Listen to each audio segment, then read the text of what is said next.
میں کہہ چکا. بیٹھے تھے حضور کے صحابہ حضرت عمر کے گرد، دوست یار پرانے باتیں ہو رہی تھیں. تو حضرت عمر کہنے لگے دور خلافت چل رہا ہے جناب عمر کا. میں کہہ چکا ہوں کہ ہمیں ضرورت متقی پرہیزگار لوگوں کی ٹیم کی ہے. ان لوگوں کی ضرورت ہے جن کے دل میں درد ہو، جو تقوی والے ہوں، جو مخلوق خدا کے بارے میں گنجائش رکھتے ہوں. حضرت عمر کے گرد دوست آپ بیٹھے ہیں. تو حضرت عمر کہنے لگے چلو اپنی اپنی کوئی خواہش ہی بتاؤ. تو چونکہ حالات بڑے خراب تھے، قحط کا دور تھا، بعض جگہوں پہ غریبوں کو بڑی مشکل تھی، تو سب لوگوں نے صدقات اور خیرات کی ہی بات کی. ایک صاحب کہنے لگے میرا دل کرتا ہے کہ زمین غلے اور اناج سے بھر جائے ساری اور میں اللہ کی مخلوق میں بانٹ دوں. تو دوسرے نے کہا میرا دل کرتا ہے سونے چاندی سے زمین بھرے اور میں رب کی مخلوق پر تقسیم کر دوں. ایک تیسرے صحابی بھی فرمانے لگے میرا دل کرتا ہے سونے چاندی سے نہیں، ہیرے جواہرات سے یہ زمین بھرے اور میں اللہ کی مخلوق میں بانٹ دوں. سب اللہ کی مخلوق پر کرم کرنے کی، رحم کرنے کی، تقسیم کرنے کی بات کر رہے تھے. تو پھر بول کے کہنے لگے عمر آپ بھی تو بتائیں نا، آپ کی بھی تو کوئی خواہش ہوگی نا. حضرت عمر دیر تک خاموش رہے، پھر ٹھنڈی آہ بھری، فرمانے لگے میرا دل کرتا ہے یہ زمین حضرت معاذ بن جبل جیسے لوگوں سے بھر جائے. میرا دل کرتا ہے یہ زمین حضرت حذیفہ بن یمان جیسے لوگوں سے بھر جائے. میرا دل کرتا ہے یہ زمین حضرت ابو عبیدہ بن جراح جیسے لوگوں سے بھر جائے. یہ زمین ان لوگوں سے بھر جائے اور میں پھر ان سب لوگوں کو ساتھ ملا کے زمین پہ رب کی اطاعت کا چلن عام کر دوں. لوگوں کو رب رسول کا فرما بردار بنا دیا جائے. خیر والے لوگوں سے زمین بھرے، میری خواہش یہ ہے. جب خیر والے لوگوں سے زمین بھر جاتی ہے پھر معیشت بھی ٹھیک ہو جاتی ہے، معاشرت بھی ٹھیک ہو جاتی ہے، دفاعی محاذ پر بھی لوگ کامیاب ہو جاتے ہیں، تعلیم اور صحت کے شعبوں میں بھی مضبوطی آتی ہے. شرط یہ ہے تم نے پوچھی ہے امامت کی حقیقت مجھ سے، خدا تجھے میری طرح صاحب اسرار کرے. ہے وہی تیرے زمانے کا امام برحق جو تجھے حاضر و موجود سے بیزار کرے اور موت کی شکل میں دکھلا کے تجھے رخ یار زندگی تیرے لیے اور بھی دشوار کرے. وہ لوگ جو مضبوطی لائیں معاشرے میں، جن کا علم، بردباری، تقوی، یہ چیزیں مضبوطی. ہمارے ہاں کوئی منصوبہ بندی نہیں. جن بیچاروں کے کشکول کل پھیلے تھے ان کے آج بھی پھیلے ہیں. کسی بھی اشارے پر 2 منٹ کے لیے بریک لگتی ہے تو 4 بھکاری آپ کی گاڑی کا شیشہ بجاتے ہیں. اب بعض اشاروں پر ٹول پلازوں پر لکھ کے لگا دیا گیا ہے یہ پیشہ ور بھکاری ہیں، ان کو خیرات نہ دیں. لیکن میرا سوال یہ ہے کہ ان سارے بھکاریوں کو ایک جگہ پہ کھڑا کر کے پوچھنا کس نے ہے کہ تم بھیک کیوں مانگ رہے ہو؟ ان کے گھروں تک ان کے ساتھ کس نے جانا ہے؟ کون آدمی ہے جو جا کے ان سے کہے گا کہ جناب تم کیوں خیرات کے لیے کھڑے ہو، تمہاری مجبوری کیا ہے؟ کہ ریاست کی، حکومت کی، تاجر کی، مالدار کی، تگڑے آدمی کی یہ ڈیوٹی نہیں؟ ان تک رسائی کس نے حاصل کرنی ہے؟ وہ بیوہ جو پچھلے سال دروازے پہ زکوٰۃ لینے آئی تھی وہ اس سال بھی آئی ہے. وہ خاتون جسے پچھلے سال آٹے کا تھیلا دیا تھا وہ اس سال بھی آئی ہے. وہ خاتون جو پچھلے سال 4 بچوں کو ساتھ لے کر کے چھوٹوں کو آئی تھی وہ آج بھی اسی طرح کشکول طلب دراز کیے ہوئے ہے. اور حضرت عمر کیا فرماتے ہیں؟ سیدنا فاروق اعظم رضی اللہ تعالیٰ عنہ ارشاد فرماتے ہیں، اس کو امام بہقی نے اور امام سیوطی نے نقل کیا ہے. حضرت عمر فرمایا کرتے تھے کہ اگر میں زندہ رہا تو عراق والوں میں تمہاری بیواؤں کے لیے ضرورت کا اتنا سامان کر جاؤں گا کہ بی بی جب تک زندہ رہے گی کسی کی محتاج نہیں ہوگی. اس کے لیے اس طرح کے اسباب پیدا کر دیے جائیں گے کہ اسے حاجت نہیں ہوگی. اس کے لیے مستقل بنیادوں پر اس کے اخراجات دیکھ کر اس کے لیے اہتمام کر دیا جائے. اسے دوبارہ کشکول طلب دراز کرنے کی ضرورت نہیں پڑے گی. ایک صحابی تھے حضرت جناب سیدنا خفاف بن ایما غفاری رضی اللہ تعالیٰ. انہوں نے بڑا کردار ادا کیا تھا میدان احد میں، انہوں نے اور ان کے صاحبزادے نے. تو ان کی بیٹی ایک دن حضرت عمر کے پاس آئی. اب وہ بیٹی بیاہ کے جا چکی تھی، اس کی شادی ہو گئی تھی، حضرت خفاف بن ایمار رضی اللہ تعالیٰ عنہ کی صاحبزادی اپنے سسرال چلی گئی تھی، وہاں اس کا خامد انتقال کر گیا۔ وہ خاتون واپس آ گئی، وہ حضرت عمر سے ملی، بیوہ عورت۔ اس بیوہ خاتون نے آ کے یہاں تو میرے بھائی وہ فوجی بیچارے جن کی بیویاں، جن کو ایک تقریب میں تو خوب ایوارڈ دینے کے لیے بلایا جاتا ہے، میں نے یتیمی کا وقت گزارا ہے، مجھے پتہ ہے کہ 2-4 مہینے لوگ آ کے کہتے ہیں کوئی حکم ہو جاتے 10 آ جائے، پھر جب 1 سال گزر جاتا ہے تو پھر لوگ کہتے ہیں 4 بھرا نے کام کیوں نہیں کر دے؟ تو ایسے تو نہیں نا کہ ابا ایسے ہی چلا گیا تھا، بڑا کچھ دے کے گیا ہے، ادھر ہے فلانی چیز۔ لوگوں کا نظریہ تھوڑے عرصے کے بعد اور ہو جاتا ہے۔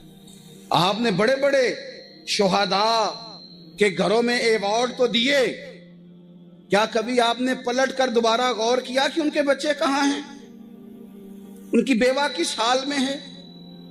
وہ زمانے کی تیز دھوپ اور تیز آندھی کا مقابلہ کیسے کر رہے ہیں؟ بغیر باپ کے جو انسان کو کھلے آسمان تلے وقت گزارنا پڑتا ہے وہ کتنا کو مشکل ہوتا ہے، وہ کس طرح ٹائم گزار رہے ہیں، یہ کبھی سوچا لوگوں نے؟ یہاں تو نرنگیے سیاست دوران تو دیکھیے منزل انہیں ملی ہے جو شریک سفر نہ تھے، جو نکلے ہی نہیں تھے وہ منزل تک پہنچ گئے، اور جنہوں نے جوانیاں گزار دی وہ رستے میں رہ گئے۔ حضرت خفاف بن ایما کی صاحبزادی بیوہ ہو کے آ گئی، بچے ساتھ تھے، سرے راہ جناب عمر سے ملی اور مل کے کہنے لگی حضور میں اس صحابی کی بیٹی ہوں جنہوں نے احد والے دن اپنے بیٹے کے ساتھ مل کے معاشرہ کیا تھا، بچے میرے یتیم ہو گئے ہیں، میں بیوہ ہوں۔ حضرت فاروق اعظم رضی اللہ تعالیٰ عنہ نے فہرست نہیں مانگی، خرچے کی ڈیٹیل نہیں مانگی، تم آنا فلانے سے ملنا، پرسوں 9 بجے آ جانا دفتر، یہ کوئی بات نہیں کی۔ حضرت عمر غور سے کھڑے، اس بیٹی کی بات سنی، چھم چھم سیدنا فاروق کی آنکھوں سے آنسو گرے، دوڑ کے گھر گئے، ایک اونٹ نکالا، وہاں سے مال غنیمت کا مال کے بھر کے 2 بوریاں، اور بوریوں میں کیا تھا؟ چاندی بھی تھی، نقدی پیسے بھی تھے، کچھ ضرورت کا سامان بھی تھا، غلہ بھی تھا۔ 2 بوریاں بھر کے اونٹ پہ رکھ کے خود لگام اس بیٹی کے ہاتھ میں تھما کے کا پتر سامان بھی تیرا ہے، اونٹ بھی تیرا ہے، اور یہ نہ سمجھنا یہی کچھ تجھے دیا ہے، جب یہ ختم ہوگا تو رب تیرے لیے اور بندوبست فرمائے گا۔ کیا مانا کہ ڈیوٹیاں لگا دی گئی ہیں، ہمیں پتہ ہے یہ سامان کب تک ختم ہو جائے گا، پیسے کب تک ختم ہو جائیں گے، تیرے لیے میں نے نئے حکم بھی جاری کر دیے ہیں۔ ایک شخص نے کہا حضور ایک بیوہ کو آپ نے کچھ زیادہ ہی نہیں دے دیا؟ یہاں لوگ سیاسی تقسیم نہیں کرتے، تھوڑا کام والے کو دے دو، تھوڑا چوکیدار کو دے دو، تھوڑا گلی محلے میں دے دو، تھوڑا رشتہ داروں میں دے دو، سب ہمارے احسان کے نیچے رہیں گے۔ کہا ایک ہی خاتون کو آپ نے اتنا نہیں دے دیا؟ تو حضرت عمر ناراض ہو گئے، فرمانے لگے تجھے تیری مار ہوئے، میری نظروں میں آج بھی وہ جلوہ موجود ہے جب اس کا باپ اور بھائی میدان احد میں کافروں کے خلاف لڑائی کر رہے تھے، آج تک میری نظر میں موجود ہے۔ تو کہتا ہے میں نے زیادہ دے دیا؟ اولاد کسے نہیں پیاری ہوتی؟ بچوں کو دیکھ دیکھ کے بندہ کلیجہ ٹھنڈا کرتا ہے، اولاد کو دیکھ دیکھ کے آنکھوں کو سکون ہوتا ہے، انسان کی طبیعت شاش بشاش ہوتی ہے۔ حضرت عمر وظیفہ لگانے لگے تو حضور کے گھر میں خدمت کرنے والے حضرت اسامہ بن زید کا وظیفہ ڈبل لگایا، اور اپنے بیٹے عبداللہ ابن عمر کا وظیفہ سنگل لگایا۔ تو حضرت اسامہ بن زید کہنے لگے ابا جی میں نے تو ہجرت بھی کی، جہاد بھی کیا، اسامہ تو ان دنوں بچے تھے۔ تو حضرت سیدنا عمر فاروق جواب میں کہنے لگے پتر اسامہ کے والد زید نے بھی حضور کے گھر میں نوکری کی، اسامہ بھی نوکری کر رہا ہے۔ حضرت عمر کی شان کیا ہے زمانہ جانتا ہے، پر پھر بھی حضرت عمر فرمانے لگے تو نے اپنے باپ کے ساتھ ہجرت کی، فرمایا ان کی خدمت زیادہ ہے حضور کے گھر میں، لہذا ان کا وظیفہ بھی زیادہ لگایا جائے گا۔ ہمارے ہاں ہم نہ میرٹ کرنا چاہتے ہیں پر دوسروں کے لیے، اپنے اوپر کسی میرٹ کو ہم قابل قبول بالکل نہیں۔ یعنی میں سودا خالص لینا چاہتا ہوں دکان سے، تو آپ بتائیں آپ جو سودا بیچتے ہیں وہ خالص ہی بیچتے ہیں؟ آپ کو تو خالص چاہیے، لیکن آپ بھی تو کچھ نہ کچھ بیچتے ہیں، آپ کا خالص ہے، اگر آپ خالص بیچ رہے ہیں تو انشاءاللہ ملے گا بھی خالص۔ چادریں آئی تھی مال غنیمت میں، ڈھیر ساری چادریں، ڈھیر ساری۔ حضرت عمر نے صحابہ کرام علیہم رضوان کی ازواج پر، صحابیات پر وہ چادریں تقسیم کر دی۔ ایک چادر بڑی خوبصورت نکلی اندر سے، ایک صحابیہ ہیں حضرت ام سلیت رضی اللہ تعالیٰ عنہ، انہیں بلاؤ، یہ چادر انہیں دوں گا۔ حضور اس خاتون کو یہ چادر دینے کی وجہ بھی تو بیان کریں۔ تو حضرت عمر فرمانے لگے جب احد میں ڈھیر سارے لوگ زخمی ہو گئے تھے اور بھگدڑ مچ گئی تھی اور حالات خراب ہو گئے تھے، تو فرمایا میں نے اپنی آنکھوں سے دیکھا کہ اس ایمرجنسی کی حالت میں بھی جناب ام سلیت مشکیزہ پکڑ پکڑ کے زخمیوں کو پانی پلا رہی تھی۔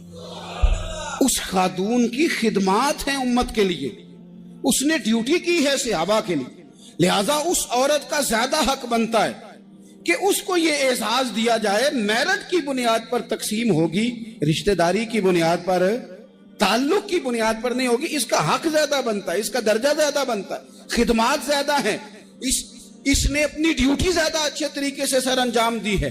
جب تک چیزیں آپ وسعت قلبی نہیں لاتے اپنی طبیعت، جب تک آپ گنجائش زیادہ پیدا نہیں کرتے، اتنی دیر تک حالات اس طرح کے نہیں ہوتے۔ پھر ایک اور مصیبت بن گئی ہے، وہ مصیبت ہے لیول کی۔ یہ کام میرے لیول کا نہیں، جب آپ اپنے لیول سے نیچے اتریں گے، پروٹوکول سے ذرا نیچے اتریں گے اور چھوٹی چھوٹی باتوں پر خود توجہ دیں گے، چھوٹی چھوٹی چیزوں پر۔ حضرت عمر جمعہ پڑھا رہے تھے، ایک صحابی دیر سے آئے۔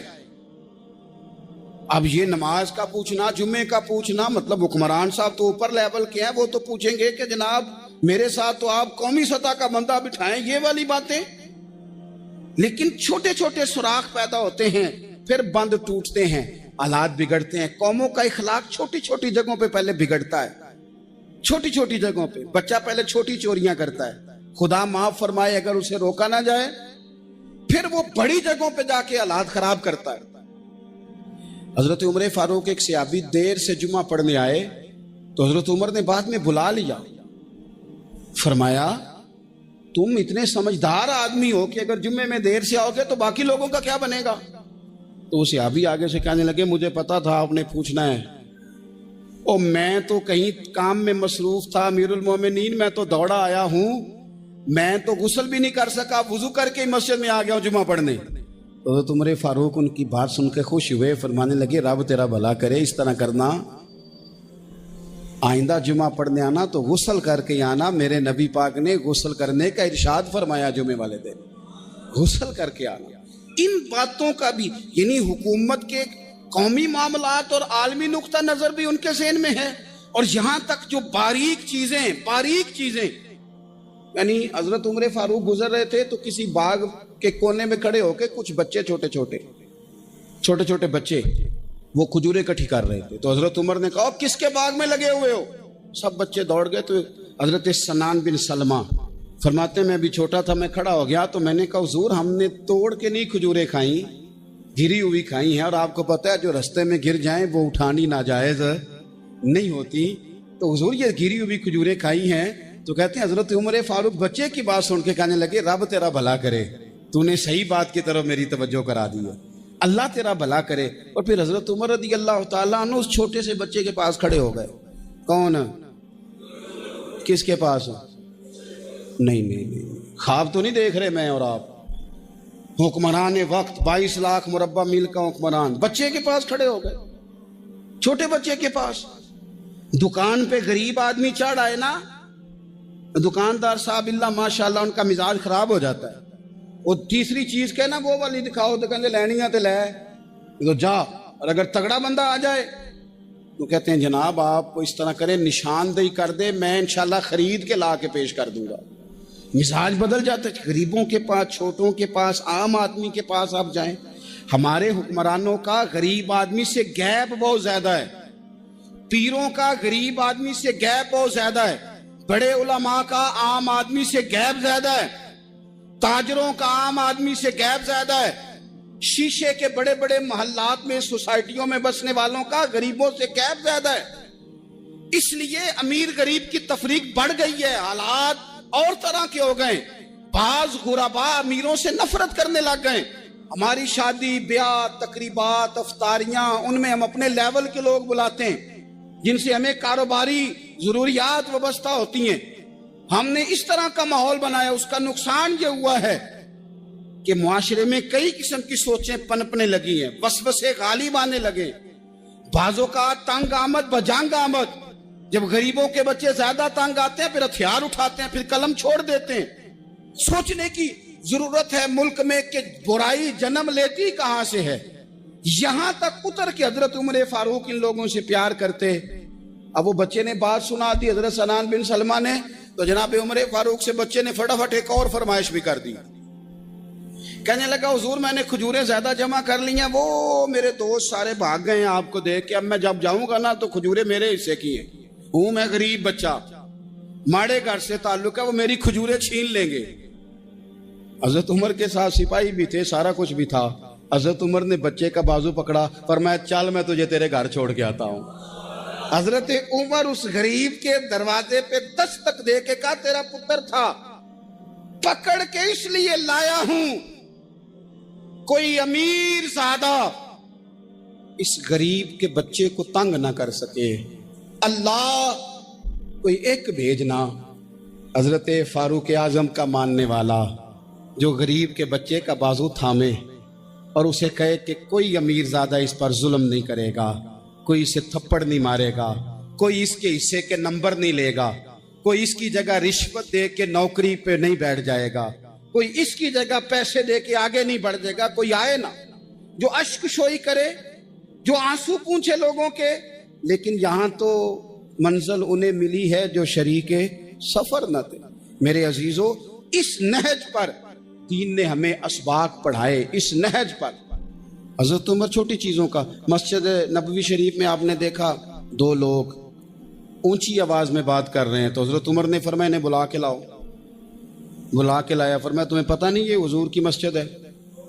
لا ترفعوا اصواتکم فوق صوت النبی، اے پائے نظر ہوش میں آ، یہ کوہ نبی ہے، آنکھوں سے بھی چلنا یہاں بے ادبی ہے۔ پتہ نہیں وہاں سارے نعرے ہی غلط ہیں، کسی کے مرد آباد کا نعرہ ہو تو وہ بھی غلط، اور کسی کے زندہ آباد کا نعرہ ہو تو وہ بھی غلط۔ وہاں ایک کی نعرہ صرف اچھا لگتا ہے، وہ کیا ہے؟ یا رسول اللہ انظر حالنا، یا حبیب اللہ اسما۔ وہاں ایک کی نعرہ اچھا لگتا ہے کہ سونے یہاں آ گئے ہیں، نظر کرم ہو جائے۔ یا رسول اللہ پہنچ گئے ہیں، روزے دے دوالے نے غلامہ دیاں ٹولیاں، او ویکھو ایک پہ سندا کروڑاں دیاں بولیاں۔ وہاں یہی نعرہ اچھا لگتا ہے، لب واہ ہیں، آنکھیں بند ہیں، پھیلی ہیں جھولیاں، کتنی مزے کی بھیک تیرے پاک در کی ہے۔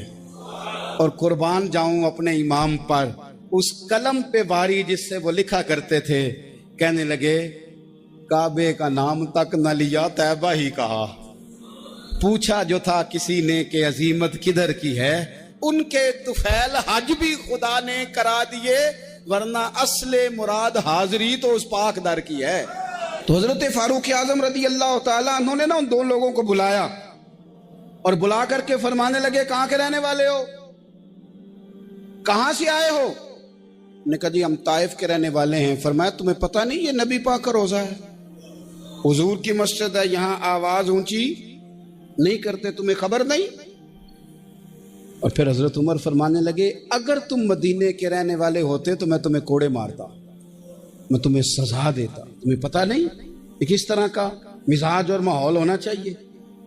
تو حضرت فاروق اعظم رضی اللہ تعالیٰ عنہ کی جو خدمات ہیں، آپ کا جو آپ تو بازاروں میں جب جاتے تھے نا تو فرماتے تھے ہمارے بازار میں صرف وہ بندہ آ کے کام کرے جو دین کا علم جانتا ہے، جسے تجارت کے اصول پتہ ہیں، وہ آئے، دوسرے کو بیٹھنے نہیں دیتے تھے۔ اپنے مزاج کے لحاظ سے، اپنی طبیعت کے لحاظ سے مخلوق کے لیے دلوں میں نرمی رکھتے تھے، مزاج میں نرمی۔ ایک بات آپ نے کئی دفعہ سنی ہوگی، میرا بڑا دل کرتا ہے پھر سے اس کو دہراؤں، میں نے اسے سینکڑوں بار پڑھا ہے۔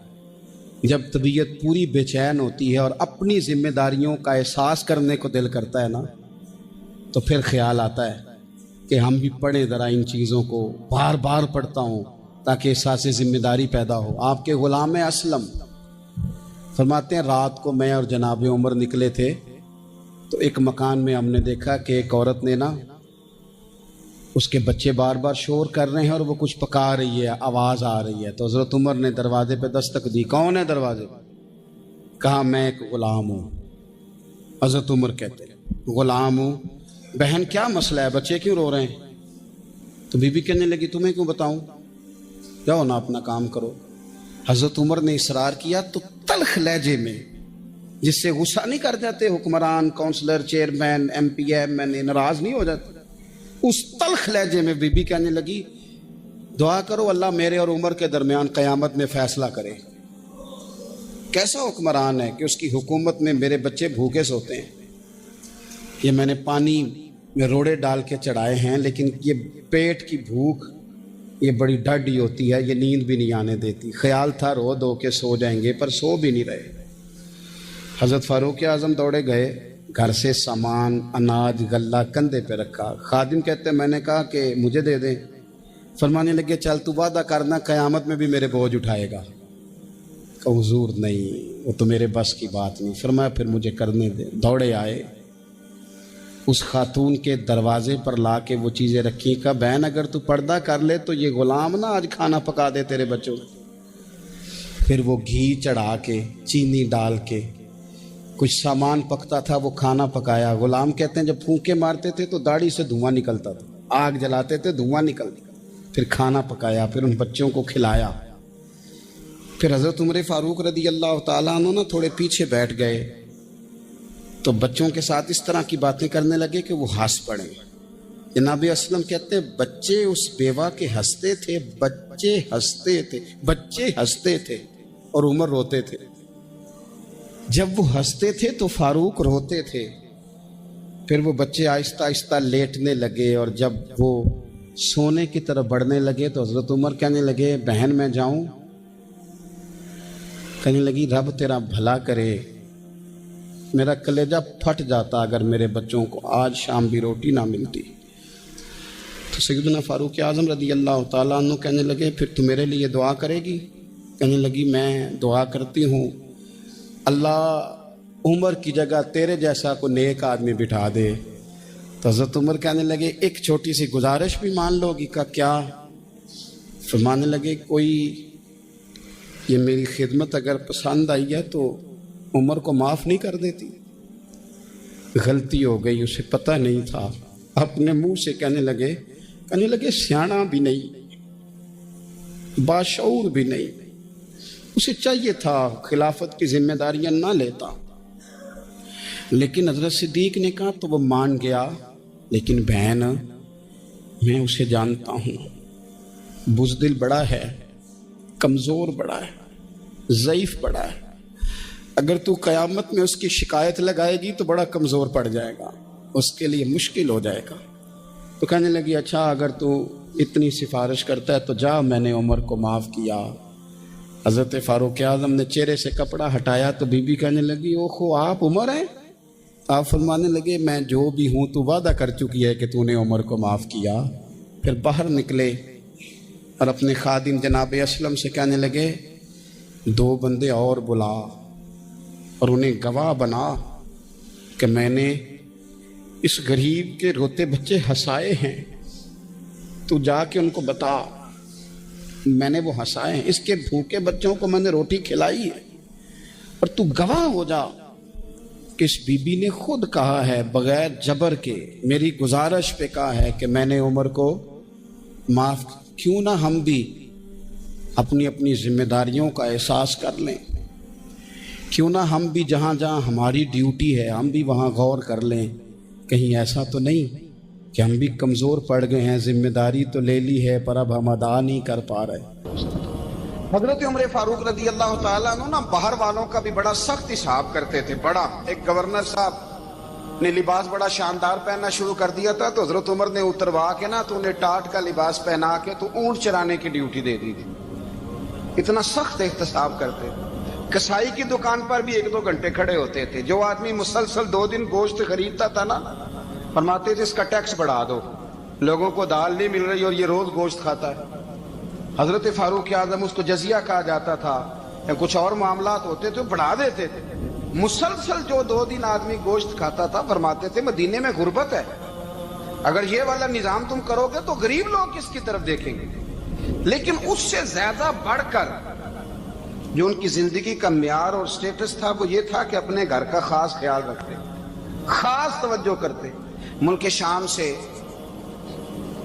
اور ایران سے کچھ لوگ آپ کی خدمت میں آئے تو وہاں سے کچھ کنیزیں بھی آئیں. ان کے بادشاہ پیغام لے کے شاہ ایران کی کنیز کو ملکہ نے کہا کہ نا حضرت عمر کی زوجہ کو دیکھ کے آنا ذرا کس طرح کی. ہمارے ملک میں کیا کہتے ہیں, خاتون اول جی, خاتون باقی سارے دووں میں خاتون اول, ذرا خاتون اول کو دیکھ کے آنا.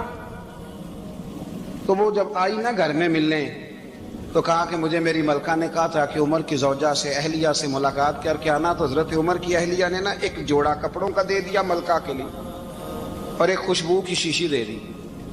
اب جب وہ تحفے وہاں گئے تو اس ملکہ نے نا کچھ سونے کا سامان بھیجا, کچھ زیورات بھیجے, کچھ تحائف بھیجے. جب حضرت عمر کے گھر آئے نا وہ خادم لے کے آیا, اس نے کہا جی آپ کی اہلیہ نے تحفے بھیجے تھے. تو جواب میں شاہ ایران کی بیوی نے یہاں جس ملک کا وہ سفیر تھا انہوں نے بھی یہ بھیجے. تو حضرت عمر فاروق نا وہ تحفے لے کے گھر گئے تو جا کے کہنے لگے اپنی اہلیہ سے یہ تو کب سے تحفے تحائف بھیجنے لگ گئی ہے, یہ کب سے نظام شروع ہو گیا. تو کہ حضور تحفہ دینا لینا تو ٹھیک ہے, سنت ہے, محبت بڑھتی ہے, تو یہ کوئی قباحت نہیں, اور میں نے اپنی ذاتی استعمال کے لیے جو چیزیں رکھی تھی وہ میں نے دی ہیں. تو حضرت عمر فاروق رضی اللہ تعالیٰ عنہ فرمانے لگے ہم نے کسی ملک کے ساتھ اور اس کے بادشاہ کے ساتھ ذاتی تعلق نہیں بنانا, تعلق جو بھی بنے گا رسول اللہ کے دین کی برکت سے بنے گا. ذاتی رشتے نہیں ہم نے قائم کرنے. ذاتی آپ کے ملک کی جو ایئر لائن جس کا ہر سال خسارے کا ڈنڈورا پیٹا جاتا ہے نا, وہ ہمارے بادشاہ صاحب اور صدر صاحب اگر غیر ملکیوں کو گھوڑا کبھی بھیجنا ہو نا, گھوڑا, تو پورا ایک جہاز گھوڑا لے کے تحفے میں جاتا ہے, پورا جہاز. غریب قوم کا یہ سرمایہ, اور قوم بڑی بادشاہ ہے, لائنوں میں لا کے ووٹ دیتی ہے.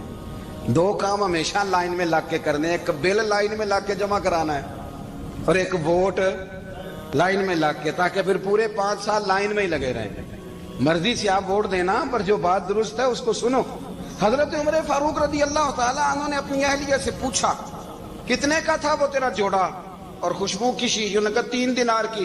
فرمایا یہ 3 دینار تیرے اور باقی جو تحفے آئے ہیں وہ تو خود کہہ, چونکہ اس نے تیرے نام بھیجے ہیں, تو کہہ کہ میں مال غنیمت میں دیتی ہوں, تو کہہ میں مسلمانوں کو کہہ.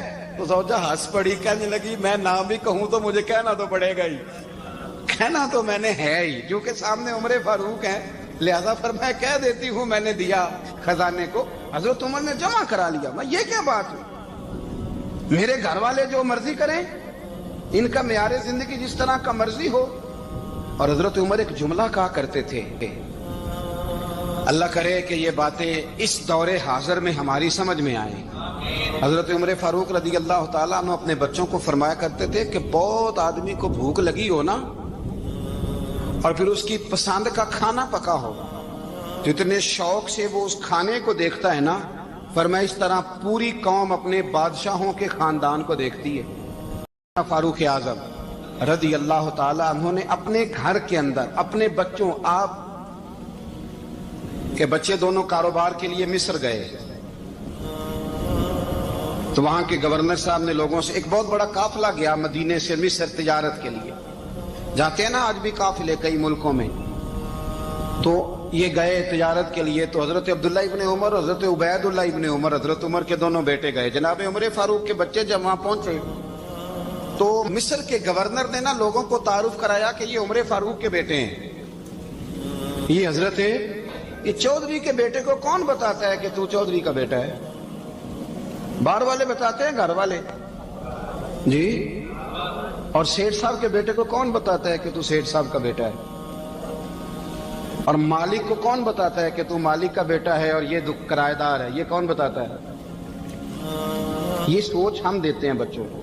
چودھری اور کمی کی سوچ, امیر اور غریب کی سوچ, مالک اور کرایہ دار کی سوچ, گھر کے مالک کی اور کام کرنے والے کی سوچ, یہ ہم دیتے ہیں. یاد رکھنا, یہ ہم دیتے ہیں, یہ ہمارا مزاج ہے. یہ باہر سے نہیں آتی. تو کوئی شہزادہ ہے, تو سیٹ ہے, تو نواب ہے, یہ سوچ باہر سے نہیں آتی. یہ اماں سوچ دیتی ہے, اماں, یہ ابا سوچ دیتا ہے. اور پھر جب تباہی اترتی ہے تو اس کے ذمہ دار بھی باہر والے نہیں ہوتے, گھر والے ہوتے ہیں, گھر والے. ہمارے بچوں کی طبیعتوں پر زیادہ نقش باہر والوں کا نہیں ہوتا, گھر والوں کا ہوتا ہے. یاد رکھیے گا, حضرت عمر فاروق رضی اللہ, بچے ہیں, شہزادے ہیں, وہ کاروبار کرنے گئے اور وہاں لوگوں نے بتایا گورنر صاحب نے کہ یہ فاروق اعظم کے بچے, امیر المومنین کے. لوگوں نے ان سے زیادہ مال خریدا, تجارت میں زیادہ نفع ہوا. ظاہر ہے کہ وہ آپ کے جو اللہ خیر کرے حکمران ہیں, ان کے کاروبار کتنے ملکوں میں ہیں, کس بنیاد پر ہیں؟ وہ صرف اس بنیاد پر کہ وہ حکمران رہے, ان کے لیے آسان تھا بڑے لوگوں سے تعلقات بنانا.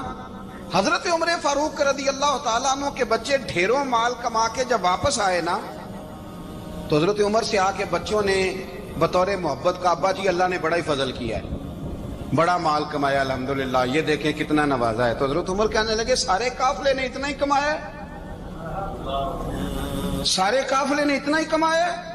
تو حضور نہیں, سارے قافلے نے اتنا نہیں کمایا, سب کو اتنا نہیں ملا. وہ تو وہاں گورنر صاحب نے لوگوں کو تعارف کرایا تھا کہ یہ عمر کے بچے ہیں, تو لوگوں نے پھر ہم سے بڑا ہی خریدا. تو حضرت عمر فرمانے لگے ٹھیک ہو گیا, میں بات سمجھ گیا, اس طرح کرو جو تمہاری اصل زر تھی نا, جو راز تھی, وہ رکھ لو اور باقی سارا مال مال خزانہ میں جمع کرا دو. اس لیے کہ یہ تم نے تجارت نہیں کی, یہ تم نے اپنے باپ کا نام بیچا ہے, یہ تم نے امیر المومنین کے بیٹے ہونے کا فائدہ اٹھایا ہے. فرمایا یہ تمہارا نہیں حق, یہ مسلمانوں کا ہے. اس لیے کہ یہ مال تم نے محنت سے نہیں کمایا, یہ باپ کی کرسی کا فائدہ اٹھایا ہے.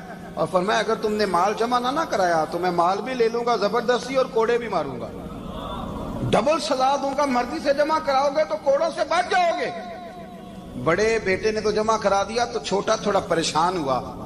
تو حضرت عبداللہ ابن عمر چھوٹے کا ماتھا چوم کے کہنے لگے بیٹے چپ کر کے جمع کرا, یہاں بھی فخر کر کے ہم عمر کے بیٹے ہیں, اور قیامت میں بھی فخر کریں گے کہ ہم فاروق اعظم کے بیٹے ہیں. یہاں بھی ناز کریں گے اور وہاں بھی ناز کریں گے کہ عمر کے بچے ہیں. ہمارے باپ نے خود بھی حلال ہی کھایا ہے, اور جب ہماری کمانے کی باری آئی ہے تو ہمیں حکم بھی حلال کھانے کا دیا. بھائی ہمارا مزاج نہیں. بچہ جب لے کے آتا ہے 2 لاکھ روپیہ تو کبھی پوچھے کہاں سے آیا ہے؟ جب وہ پہلے دن غلط دوستوں کے پاس جا کے بیٹھتا ہے تو کبھی نکالا ہے گھر سے اسے؟ یہ بہت سارے خمیازے ہمیں اس لیے بھگتنے پڑتے ہیں کہ ہم ابتدا میں سوراخ بند نہیں کرتے. جب اس میں شگاف پڑ جاتا ہے, سیلاب آتا ہے, تو ہمیں ہوش آتی ہے. حضرت عمر نے اپنے گھر میں نگرانی رکھی, کڑی نگرانی. زیادہ نماز گھر میں پڑھتے تھے حضرت عمر, نفلی نمازیں زیادہ کیوں بلا؟ بھائی یاد رکھیں کہ آپ نے اگر سجدہ کرنا ہے تو بچہ لیٹ جائے گا, وہ اسے پتا کوئی نہیں سجدہ کیا ہے. لیکن جب گھر میں کبھی قرآن ابا جی کھول لیں نا, جب ابا جی کا موڈ بن جائے نا لیکچر دینے کا, وہ گھر میں شروع ہو جاتے ہیں, کہتے ہیں آپ لوگ نماز نہیں پڑھتے اس لیے میرے کاروبار میں برکت کوئی نہیں ہے. تم سویرے قرآن پاک نہیں کھولتے تو میں تباہ ہو گیا. تو میاں آپ نے کب گھر میں قرآن پاک کھولا تھا؟ آپ نے کب نماز پڑھی؟ آپ نے کب گھر کے اندر اللہ رسول کا ذکر کیا تھا؟ آپ نے کب حدیث چھیڑی؟ آپ نے بھی تو گھر کے اندر جب بھی آپ آئے ہیں تو آپ نے وہی کچھ کیا جو دنیا دار کرتے ہیں. آپ بھی تو اپنا موبائل لے کے الگ کونے میں بیٹھ گئے. آپ نے بھی تو کہا ہے کہ اب تمہارے چینل ختم, اب میری مرضی والا چلے گا. تو جو آپ نے کیا ہے بچے بھی وہی کام کریں گے. آپ نے بھی گپ شپ لگائی ہے تو وہ بھی لگا رہے ہیں. یہ سمجھ لیں جو کام آپ کریں گے آپ اپنے بچوں کی سیرت میں اس کا جلوہ دیکھ لیں گے. بڑی پکی سی بات ہے کہ آپ کو بچے کی عادتیں دیکھ کے سمجھ آ جائے گی کہ میں بھی یہی کرتا تھا اور یہ بھی. حضرت عمر فاروق رضی اللہ تعالیٰ عنہ وصال فرما گئے, تو آپ کے وصال کے بعد حضرت عثمان غنی رضی اللہ تعالیٰ عنہ نے آپ کی ایک بیوہ سے نکاح کیا, حضرت عمر کی ایک بیوہ سے. جب وہ آپ کے نکاح میں آئی تو کہنے لگی حضرت عثمان غنی سے کہ حضور نہ تو میں خوبصورت ہوں اور نہ میں جوان ہوں, نہ آپ کی کوئی خدمت کر سکتی ہوں, میرے ساتھ نکاح کرنا سمجھ میں نہیں آیا. کیا شاندار جواب دیا حضرت عثمان غنی نے, کیا خوبصورت جواب دیا. فرمانے لگے میں نے اس لیے نکاح نہیں کیا کہ مجھے تمہارے حسن سے دلچسپی تھی یا تمہاری خدمت کی ضرورت تھی, میں نے تو اس لیے نکاح کیا ہے کہ مجھے بتاؤ عمر فاروق گھر کے اندر اپنے رب کی عبادت کس طرح کرتے تھے. وہ قرآن پاک کس طرح پڑھتے تھے, وہ رویا کیسے کرتے تھے, استغفار کا طریقہ کیا, کس وقت کس انداز میں وہ اپنے رب کو یاد کرتے تھے. اس لیے کہ عمر کئی دفعہ گھر سے آتا تھا تو میں اس کے چہرے پر نور دیکھا کرتا تھا, میں روشنی دیکھتا تھا, ایک معیار دیکھتا تھا. نکاح اس لیے کیا ہے کہ مجھے عمر کی جو گھر کے اندر کی عبادت ہے اس سے آگاہ کرو, تاکہ عثمان غنی بھی چاہتے ہیں اس طرح کے عمل کرو جس طرح کے عمر فاروق کر کے گئے. بھائی جب تک ہم اپنے گھر میں وہ توجہ نہیں دیں گے, وہ مزاج دیکھیں نا, ہمارے گھروں میں جب نقشہ پاس ہوتا ہے تو ٹی وی لان بھی اس میں ہوتا ہے, ڈرائنگ روم بھی ہوتا ہے, نماز کی جگہ بھی ہوتی ہے نقشے میں. صحابہ جب گھر بناتے تھے تو ایک مسجد بیت کا نقشہ پاس کرتے تھے, ذہن میں رکھتے تھے کہ یہ کونا نماز کے لیے, وہاں جوتے لے کے کوئی نہیں جائے گا, وہاں نماز پڑھی جاتی تھی, عورتیں وہاں اعتکاف کرتی تھی. ٹی وی لان تو آ گیا ہے, اور گھر کے اندر ٹی وی رکھنے کے لیے تو ایک کمرہ الگ سے بنا دیا گیا ہے, اور اب جو نئے نقشے پاس ہو رہے ہیں اس کے اندر گھروں کے اندر جگہ بنائی گئی ہے جہاں کمپیوٹر رکھے جائیں, اور بچوں کے لیے وائرنگ ہوگی نیچے تاکہ انہیں کوئی مشکل درپیش نہ ہو. یہ ساری چیزیں ہم نے نہانے کے لیے گھروں کے اندر اتنے اتنے بڑے واش روم بنائے ہیں کہ لگتا یہ ہے کہ سوائے نہانے کے اور کام ہی نہیں کوئی گھر میں ہوگا. ہر چیز آ گئی, پر اللہ کرے کوئی تفسیر بھی ٹیبل پہ پڑی نظر آئے, کوئی حدیث کی کتاب بھی ٹیبل پہ پڑی نظر آئے. اللہ کرے کہ جس طرح ابا لطیفہ سن کے آتا ہے تو جب تک سنا نہ لے اسے ہضم نہیں ہوتا. اللہ کرے کہ وہ جمعے میں بیان سن کے جائے تو اس کا بھی دل کرے میں اپنے بچوں کو سناؤں. وہ نبی پاک کی کوئی حدیث کہیں سے سنے تو گھر جا کے سنائے. جب تک یہ معیار نہیں بنتا, آپ کیسے توقع کرتے ہیں کہ گھر کے اندر اللہ کی رحمتیں نازل ہوں گی؟ کیا آپ یہ کیسے توقع کرتے ہیں کہ گھر کے اندر وہ معیار اور وہ مزاج بنے گا؟ حضرت عمر فاروق نے ذاتی زندگی پر جو توجہ دی, گھر والوں کے معیار پر جو توجہ دی حضرت عمر فاروق رضی اللہ تعالیٰ عنہ نے, وہ بھی بڑی دیدنی ہے. حضرت ابو موسیٰ اشعری کو نا آپ نے وزیر خزانہ بنایا, وزیر خزانہ. تو حضرت ابو موسیٰ اشعری کہتے ہیں کہ حضرت عمر کو شیخ خزانے میں رہنے تو دیتے نہیں تھے. تو ایک دن نا میں صفائی کر رہا تھا اس کمرے کی جس میں خزانہ رہتا تھا. ہمارے تو ملک میں جو جاتا ہے وہ صفائی کر کے ہی جاتا ہے, اللہ خیر کرے. اور خیر معیار بدلتا ہے, جو پچھلی حکومت ہوتی ہے وہ قرضہ اٹھاتی ہے, وہ باہر سے جاتی ہے تو قرضہ لے کے آتی, اور جو نہیں آتی ہے وہ کہتی ہے ہمیں پیکج مل گیا ہے, وہ قرضہ نہیں اٹھا